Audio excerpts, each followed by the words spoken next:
The University of Arizona is really unique in the world with the depth and breadth of faculty that we have in areas that are now very important to modern mining. And one of those areas is, of course, environmental sciences.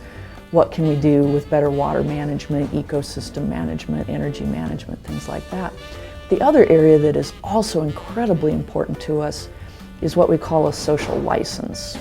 You know, today the community has to basically grant that social license to start a mine or to expand a mine. And that means that we've got to work with anthropologists and geographers and sociologists and Native American specialists and all of these social scientists who probably never in their lives thought that they would talk to a mining engineering professor. And now we're finding so many ways that they contribute to what we want to do around sustainable mineral resource development. And again, we're very unique in this.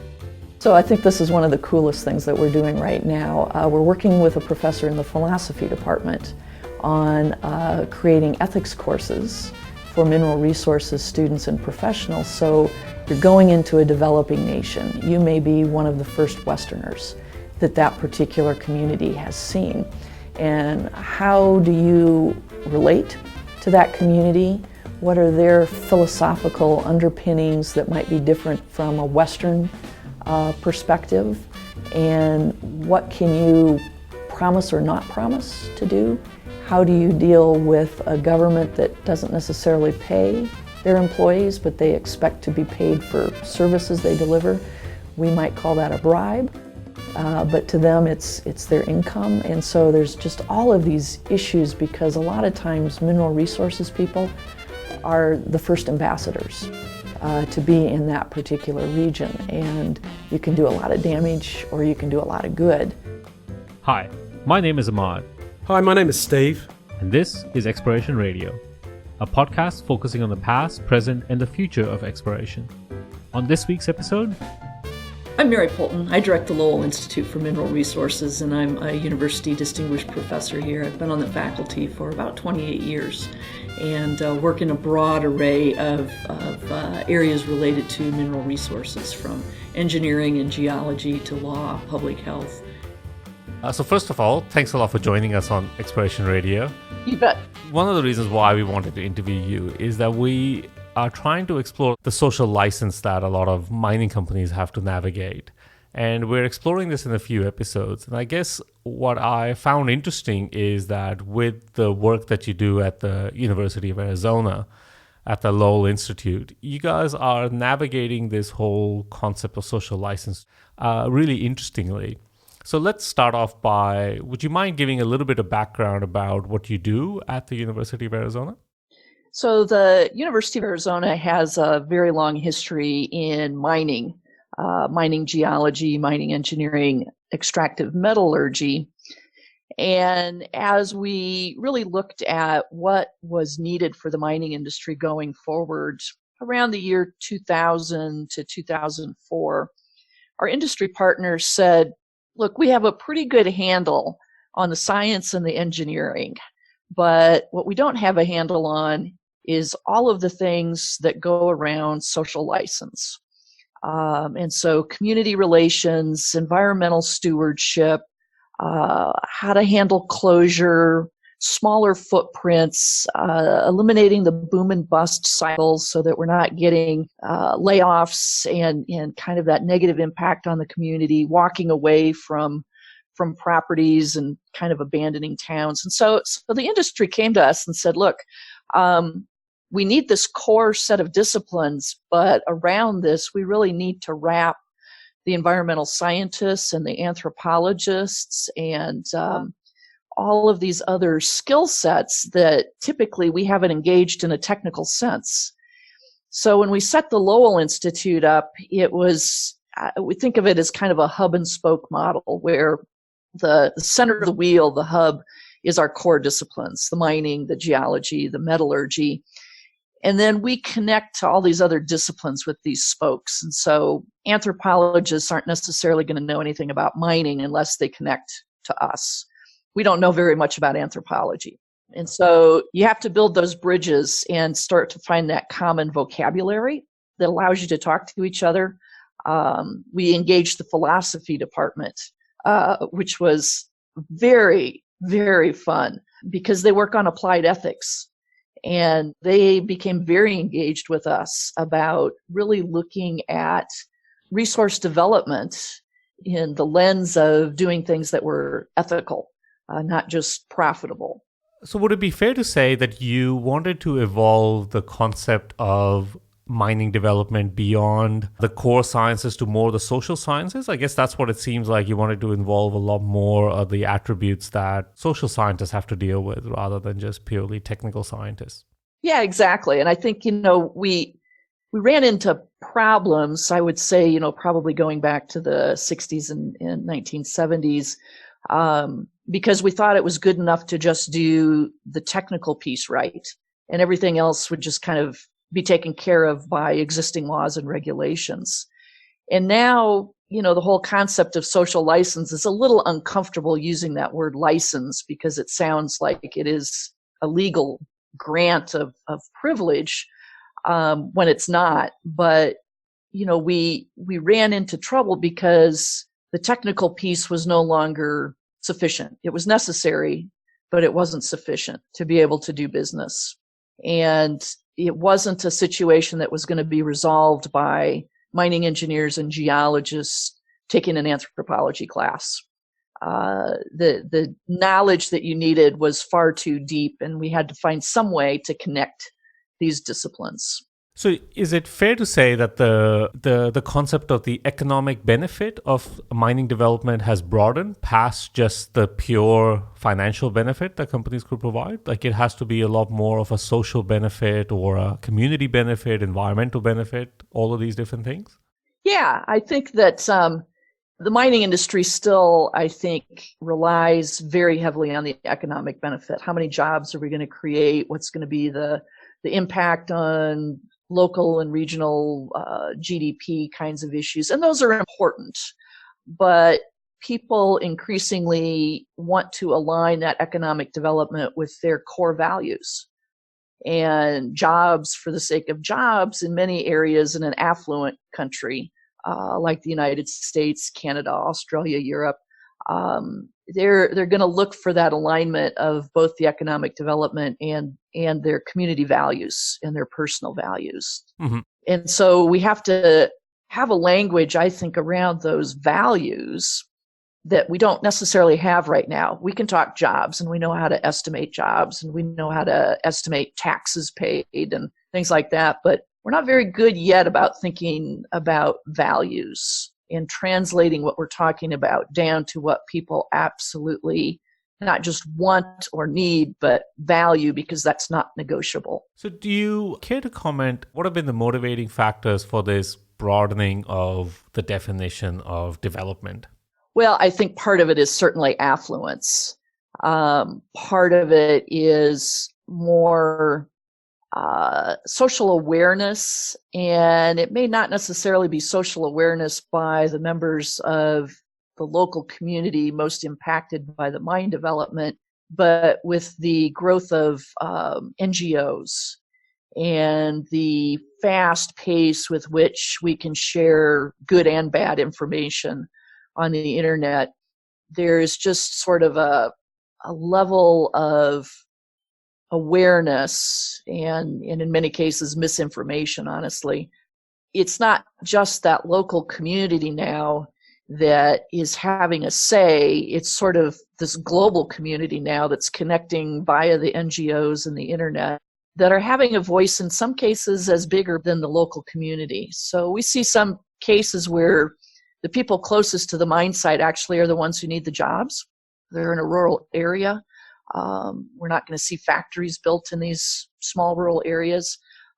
They want the development, they want the jobs because they're high paying, but the outside influence becomes very loud, and it looks like that local community is the one that doesn't want the project. So it's really complicated because you don't necessarily even know who it is that defines the community and who you're talking to and who's talking about you.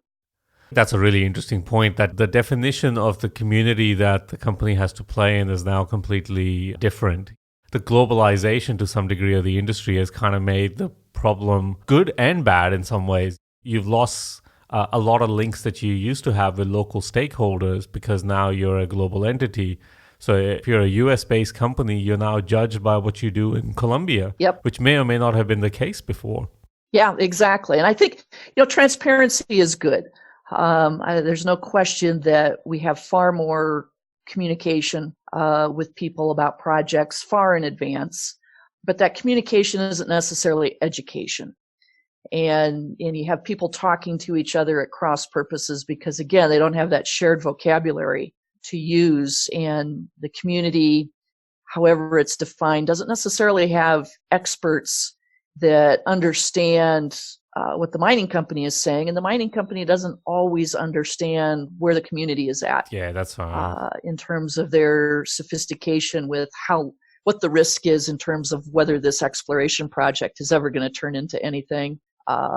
When the mine might get built, all of those kinds of things. So I think, and it's not just mining. Obviously, we see it with oil and gas. We see it with pipelines. We see it with power lines. We see it with wind farms. There's just this, I almost think the faster our technology changes, the more resistant we become to change in our local environment. We want this little island of peace and tranquility where we're sheltered from this changing world, and we don't want anybody to come onto this island with us. And I think this concept of change, I think, is really important because you earlier talked about the fact that what does mining development actually provide? And as we develop as a community or a society, the society has more options for development as well. In, say, a developed country, you could get the 1,000 jobs that mining is going to provide in 10 different ways. So society does have the choice then to go, well, do we really want the 1,000 jobs out of mining, which comes at a social or environmental cost? Or do we want 1,000 jobs from building an Amazon factory, which will come with very little social or environmental cost? And I don't think the industry has been very attuned to changing in that aspect, that our proposition has to change along the way as well. Yeah, it's interesting because we hear that same argument. It's well, you could get the same kind of impact on our GDP and the same tax benefits and all of that if we have more Uber and more Amazon kinds of businesses. And so, then we make the argument that you can't have those businesses if you don't have mining to produce the raw materials that all of that technology is dependent on. But there's this disconnect that we have in our brains because we can rationalize as consumers that we want these things and that they're made of stuff that has to come from somewhere. We get that kind of, on one level. But then the other part of our brain says, but my values say I don't want these impacts. I don't want my view impacted. I don't want my sunsets blocked by a tailings storage facility. I don't want dust or traffic. And I think because we increasingly are so far removed from actually producing things, like when we were an agrarian society. That's right. You saw a direct relationship between your work and some product. We don't have that many factory workers anymore that actually get to see something built with their hands. So there's this disconnect between what we want to possess and use and the fact that that's got to come from somewhere, because miraculously it always does just show up somewhere. Yeah, it's this classic problem that we want all these things, but as long as the raw products don't come from my backyard, that's fine. It's in Australia, we have this thing like NIMBYism, not in my backyard. Yeah, we're happy for all the raw materials to get produced because I want the latest iPhone, but as long as it doesn't happen in my backyard, I'm totally cool with that. Yep. We call them bananas. Build absolutely nothing anywhere. That's perfect. That's excellent. Yeah. I mean, to me, it seems like mining sits in this this quite interesting interaction between the social pressures as well as the environmental pressures, as well as economic pressures that impact the industry, especially in its core development. Do you think there's other industries that face the same problem? Could we learn something from them? I think they're going to learn something from us, actually. I think mining is actually far ahead of other industries. So, for instance, oil and gas, because so much over the last several decades was offshore, They really didn't have to think about communities because they were 12 miles out into the ocean. Once they started to do fracking and they had to come on land, then they were really confronted with what it means to have social license and community engagement. Pipelines are in the same place. I mean, it used to be nobody cared if a pipeline was put through because you were paid for the easement on your land. Now nobody wants pipelines. We want cheap gasoline and we want cheap natural gas to heat us when it's 50 degrees below zero outside, but we don't want the pipeline itself. I think the plastics industry is going to find themselves in this situation now. There's just an increasing awareness about damage of plastics in the oceans. And so, we're banning plastic bags. We're banning plastic straws. And guess what those straw replacements are made out of? I just bought my son stainless steel drinking straws for Christmas. That's right. If you look at videos from the past, you always used to have metal straws and kind of the diners and things like that. So we're going to go back to that same thing now. Yep. So I think, mining has probably been out in front of this issue now since the mid-1990s, maybe even going back to the 1980s. Certainly haven't solved the problem, but we're a lot more sophisticated in how we talk to communities and how we manage social expectations. I think corporate social responsibility in the mining industry is far ahead of most industries.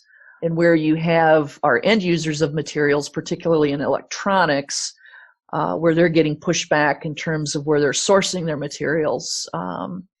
Apple may not put newly mined materials in any of their products going forward.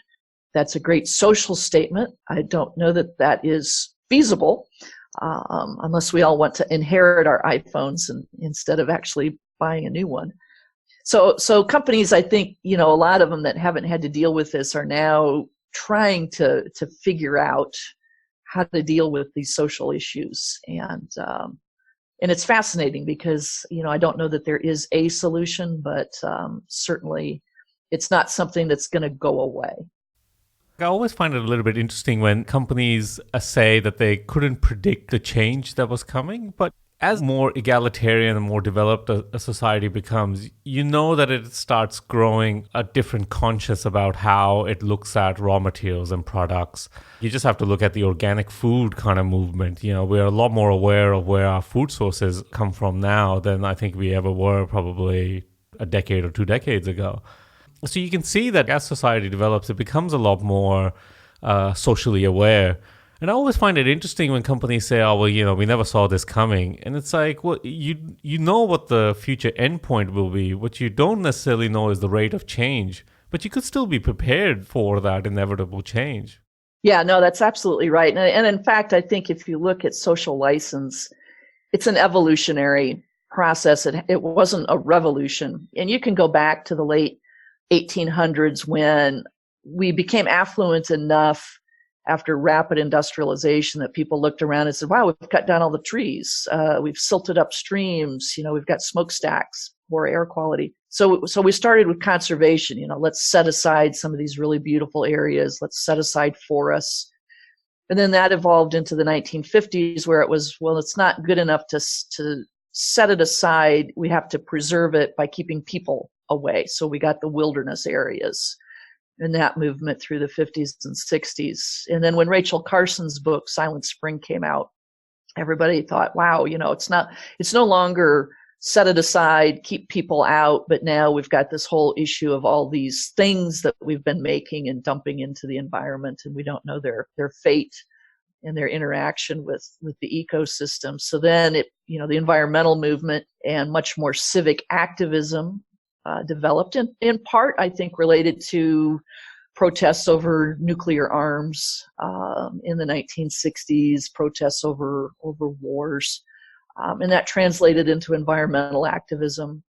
And then the environmental activism transferred into social activism because we got all the environmental regulations we wanted at the time in the 70s. And so now what are we going to complain about?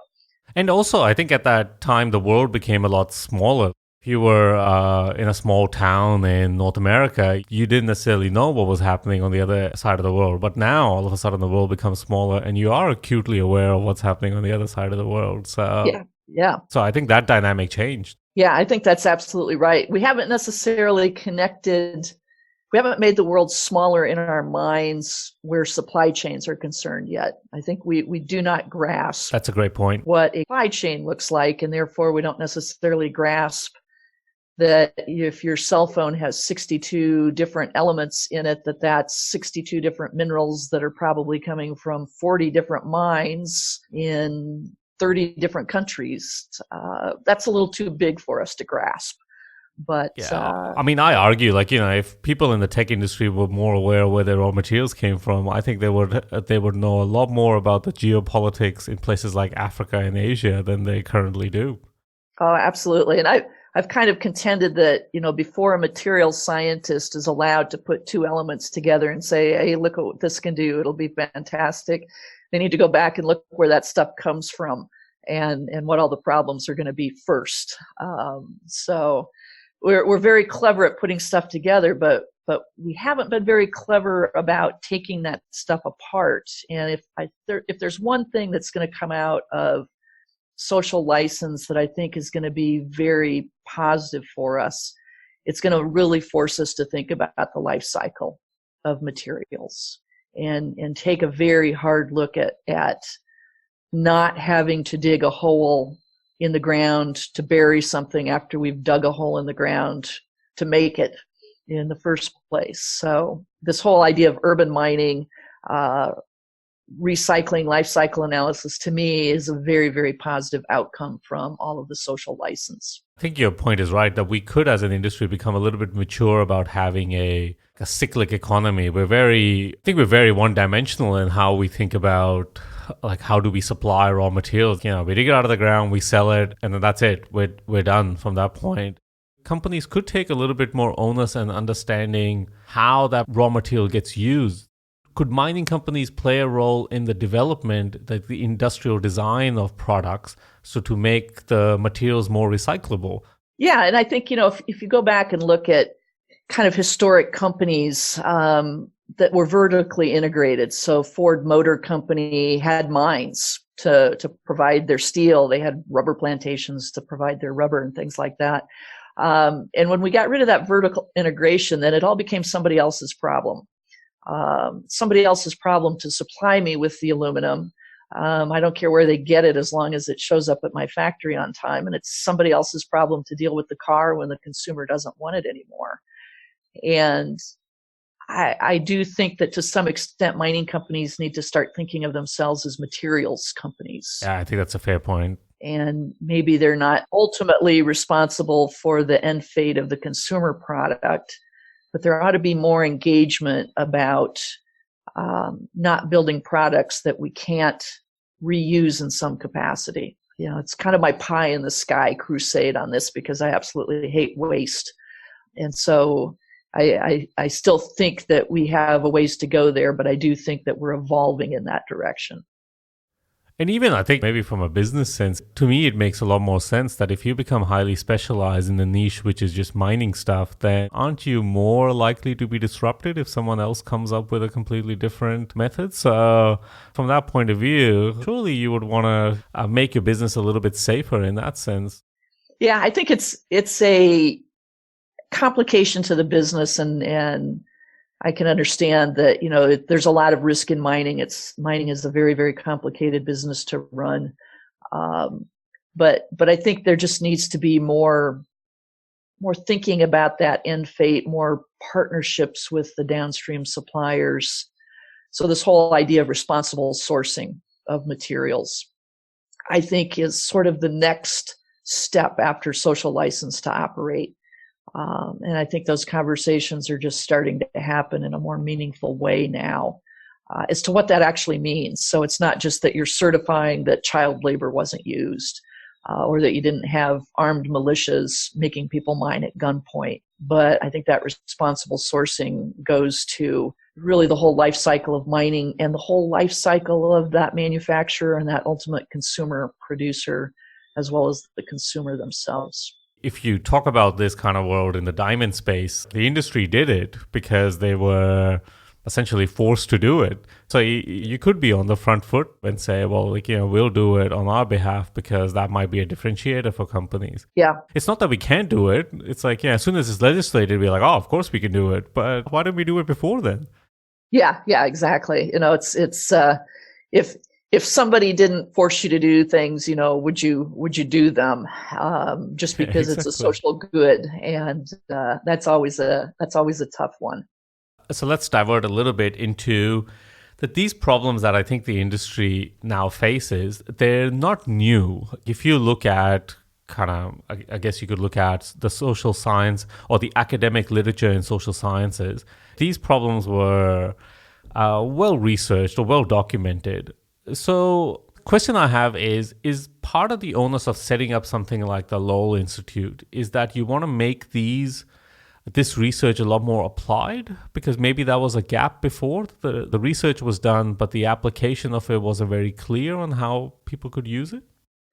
I think part of it is, academic is very tribal, very siloed. And so, you don't know what the other groups know.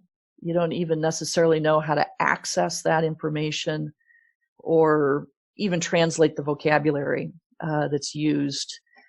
And, we tend to operate, particularly in academic circles, out of deep self-interest.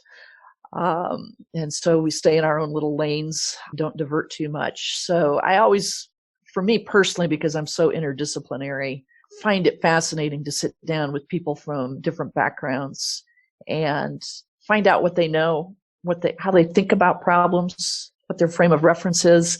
So we just don't do that. I think mining actually does it more than just about any industry now. Wow. Okay.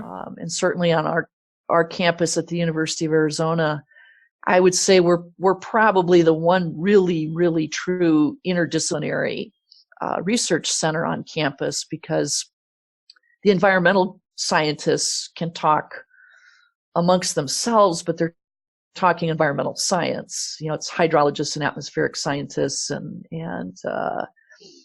forestry people and all of that kind of thing, but they're all environmental scientists. We're engaging public health specialists, medical professionals, landscape architects, philosophers, anthropologists, geochemists, microscopists, you name it. We don't have art history involved yet, but certainly there's an angle there. I mean, once you get art history involved, you have the full set basically. Yeah, that's right. It. That's right. So my angle there is just looking at the source of mineral-based pigments going back through time with art, but that's just kind of a fun side thing. But so I think what it really comes down to is it's a culture shift in academia to really have these different disciplines deeply engaging with each other and do it in a really meaningful way that produces something, and not just sit around the table and have some discussions over coffee and then go back and do our own thing again. So the Lowell Institute's really been trying to make this culture change, at least at the University of Arizona, and certainly we've seen a lot of universities around the world want to try and do the same thing. If you step back and think about kind of the philosophy of problem solving, or even the philosophy of science, when we say that a problem is a problem for physicists or a problem for biologists, to some degree, those are artificial boundaries. It's not like nature goes, this problem is a problem for biologists. We kind of define those artificial boundaries to say that, well, we think this is a biology problem, so let's get a biologist to look at it, or an engineer. So I guess one of the things that I like is that I think, as you described that wheel and spoke model, that you kind of dissipate those artificial scientific boundaries that we kind of define for problems. And I think that will probably lead to maybe a bit more mature problem-solving framework, rather than just, well, if the environmentalists can't do it, then nobody can.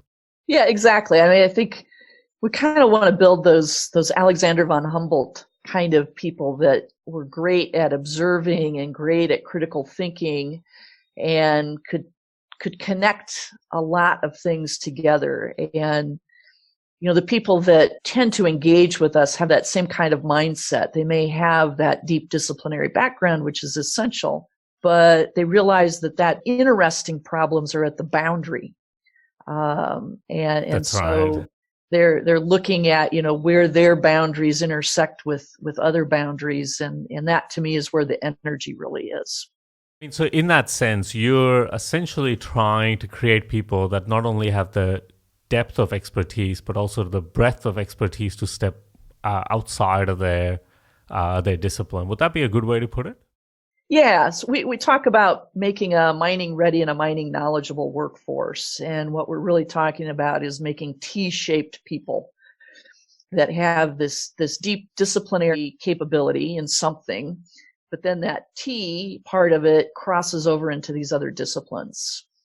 And, if you think about what an undergraduate science or engineering degree is, you had to take all these general education courses, and you're sitting there thinking, well, I want to be a mining engineer. Why am I having to take this cultural studies or history of Africa kind of class?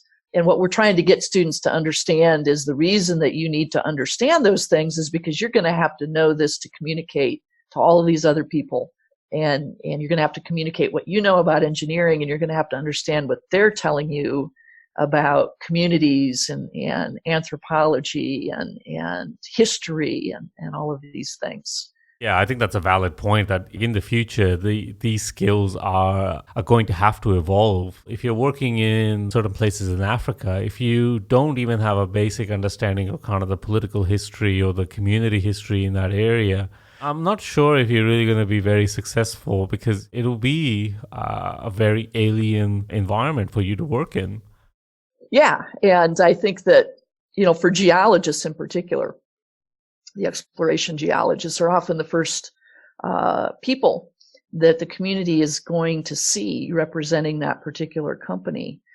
And, how many geologists really get that kind of community training? You sort of develop it over your career if you've been put in those situations, but we'd like to have people come out of our program really having a deeper appreciation for both what they know and what they don't know.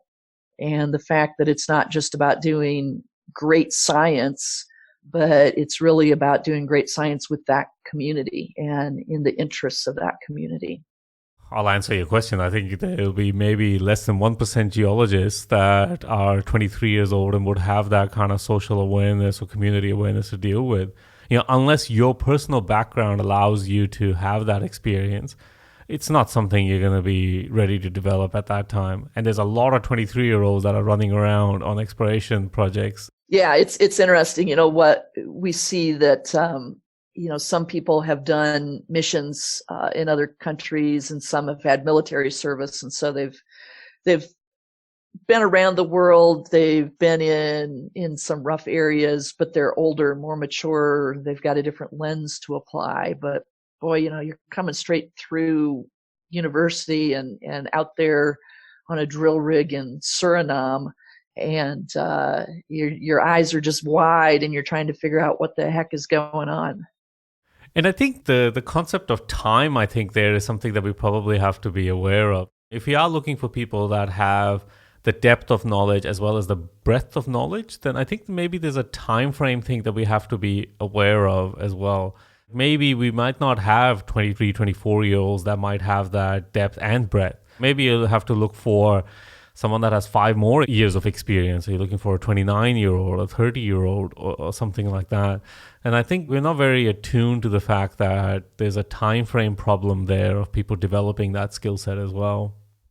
Yeah, it's compounded by this missing generation that we've had in the mining industry, where we're at the point where a lot of those seasoned experts are retiring.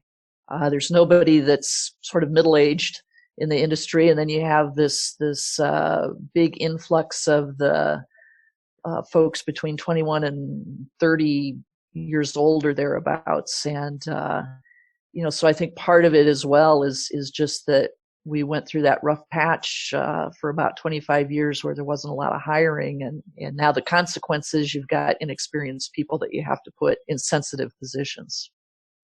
And I think from like a people resource management side of things, as technology advances, then the 50-year-old we go, well, too technologically inert now to actually work in this. But the experience that they have on more of this kind of softer side of things, or the social side, like that's probably more important. It's like kind of the concept that you're learning a trade, you're an apprentice to someone.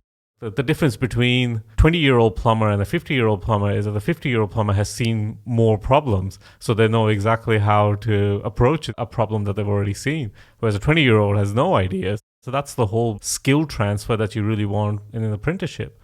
Yeah, it's funny. My husband spent his career in law enforcement, and he had this joke that the rookie cop jumps over the wall without looking. The mid-career cop looks over the wall and then jumps over it, and the senior cop looks for the gate in the wall.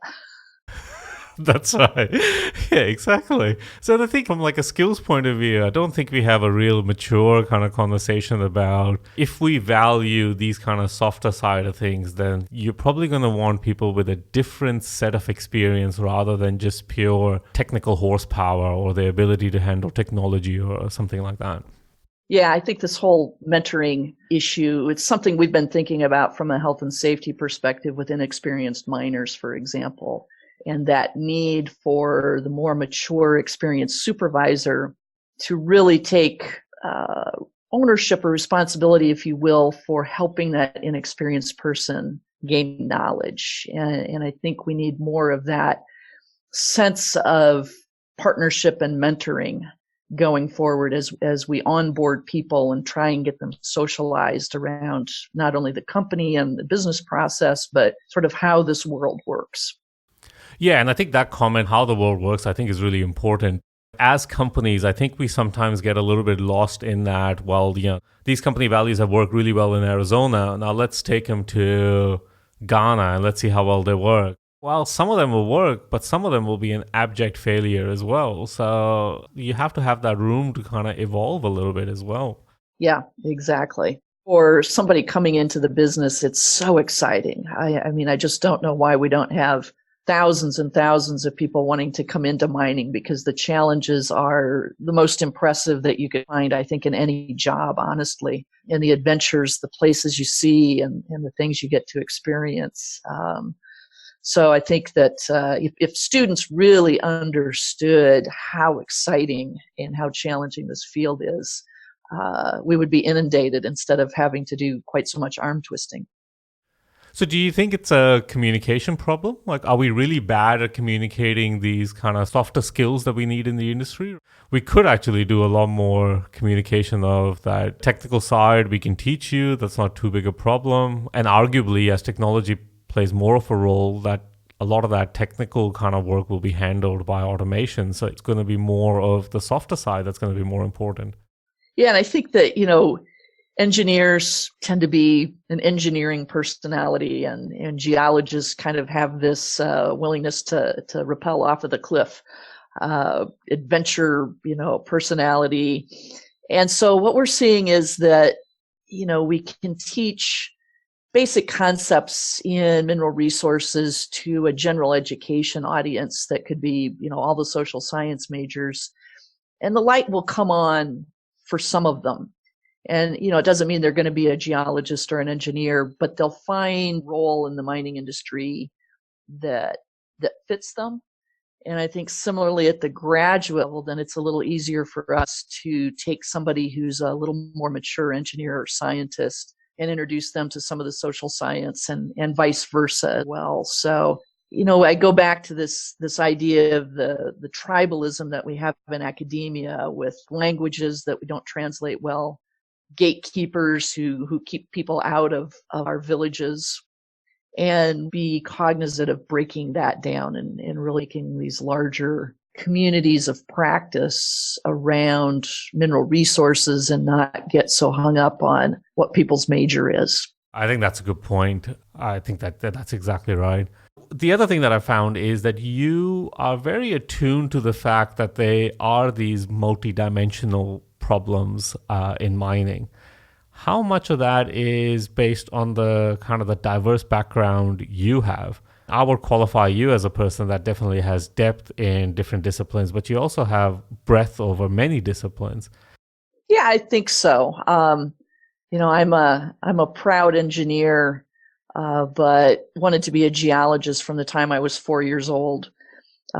So There's I, still time. There is still time if you want to go down that path.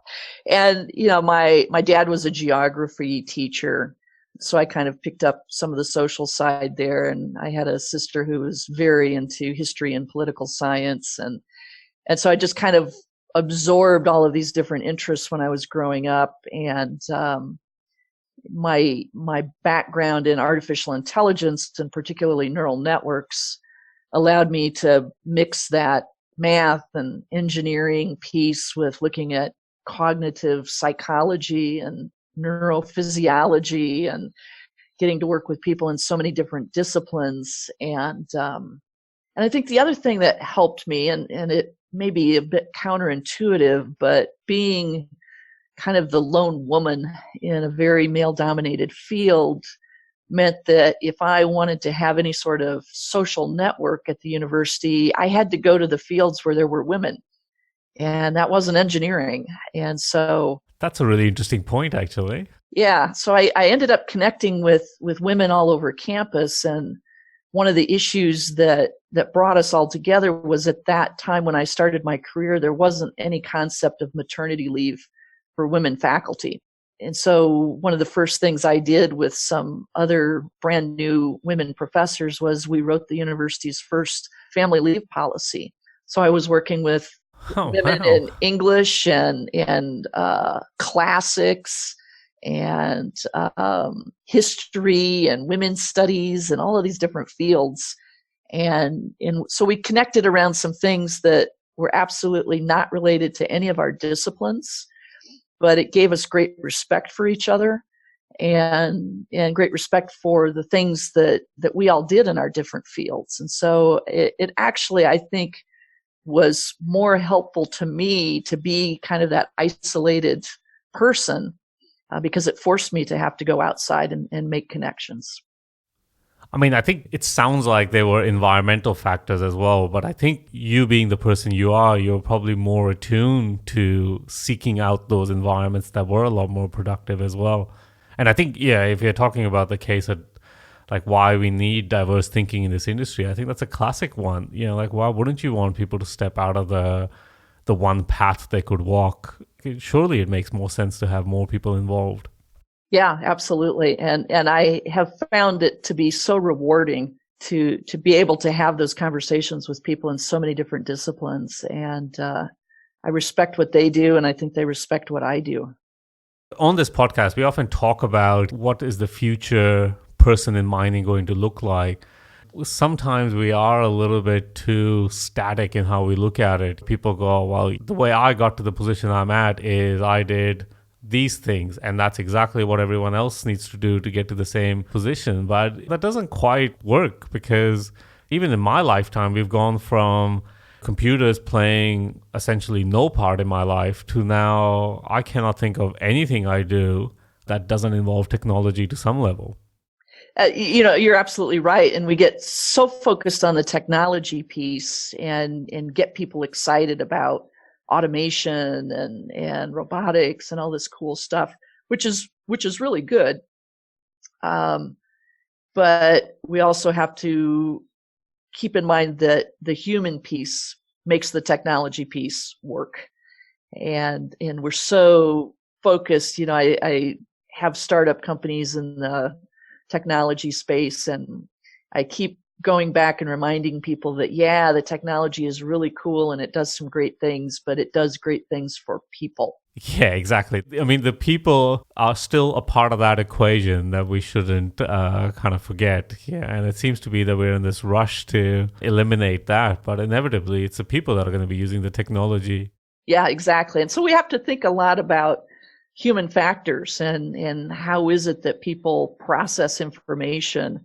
How much can they process? How visual can they be? I think this whole kind of industrial psychology piece now becomes very critical to us, and just understanding that interface between the human and all that technology, and how to keep the technology harnessed in so that it's actually making us more intelligent and not less intelligent. So we're towards the end of our interview now. So we always end our interview with two questions. So one of them is, what is something, could be an idea, a concept, a behavior, that you think needs to die in the mining industry? I think the us against them. Nobody loves us. Nobody understands us, because they don't know that the minerals we produce are so important to them. I think we have to get rid of that us versus them mentality, that if they just knew us better, they'd love us, and really get down to understanding what mining's value proposition is to society, and being able to articulate that in a way that makes sense to society. I think that's a great one. We're definitely guilty of that. So conversely, what is something, again, an idea, a behavior, a concept that you think we should keep in mining at all cost, something that we should never forget?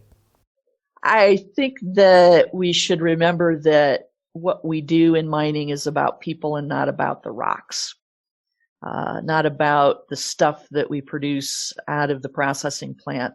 At the end of the day, everything we do is fundamentally about people. I think that's great. That's about as good a point to end on. Thanks a lot for joining us, Mary. This was great. Well, thanks for a great conversation. It's fantastic to talk to you.